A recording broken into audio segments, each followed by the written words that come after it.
Ensuite, on va faire l'attachement évitant. Merci pour vos retours. Alors, l'attachement anxieux, je ne vous ai pas dit, c'est environ 20%. Je vérifie. Je n'ai pas écrit. C'est 20% de la population. L'attachement de type évitant détaché, attachement insécure de type évitant détaché, là, c'est plutôt 25% de la population. L'attachement évitant, il se développe au sein des familles dans lesquelles il n'y a pas eu de place pour la communication. Les familles sans joie qui ont négligé l'enfant, on va dire principalement on est dans des traumas de négligence la plupart du temps, dans lesquels même le fait de parler de ses états d'âme est soit ignoré ou critiqué, moqué ou puni. À l'âge adulte, la personne peut développer des comportements d'évitement, comme par exemple éviter de s'engager pleinement dans une relation, de s'engager pleinement et sans craindre quoi que ce soit dans la relation. Ça, c'est compliqué.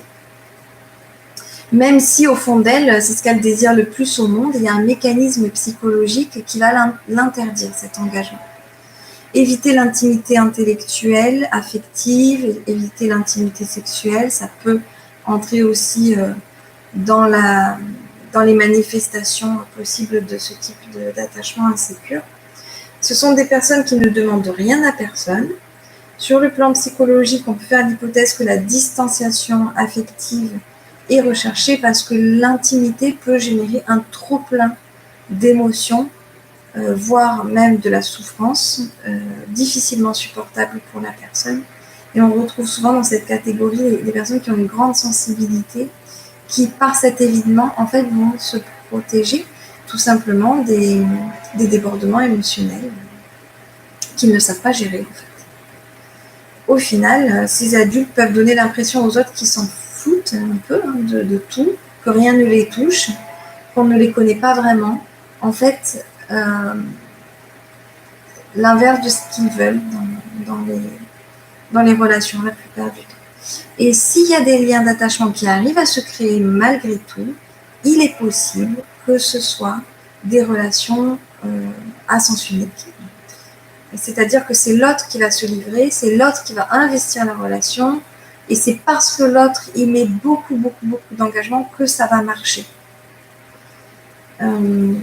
Autre possibilité qui fait que l'évitant peut créer des liens d'intimité, que c'est possible, c'est l'absence d'enjeu dans la relation.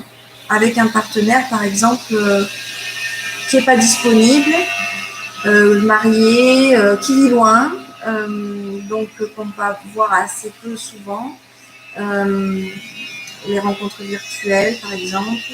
Et ça peut être hyper sécure en apparence pour un évitant, mais bien sûr, c'est un leurre, vous l'avez compris, puisque s'investir dans ce type de relation ne fait que maintenir le détachement de l'évitant. L'évitant détaché. Le terme, c'est évitant détaché. Le chiffre de 25% tend à augmenter dans les sociétés occidentales, car notre mode de vie tend à devenir de plus en plus individualiste. Le célibat de longue durée, le phénomène des sex friends, une tendance générale à se défaire des contraintes qui amène naturellement une partie de la société vers un fonctionnement plutôt détaché de l'engagement et détaché de la contrainte.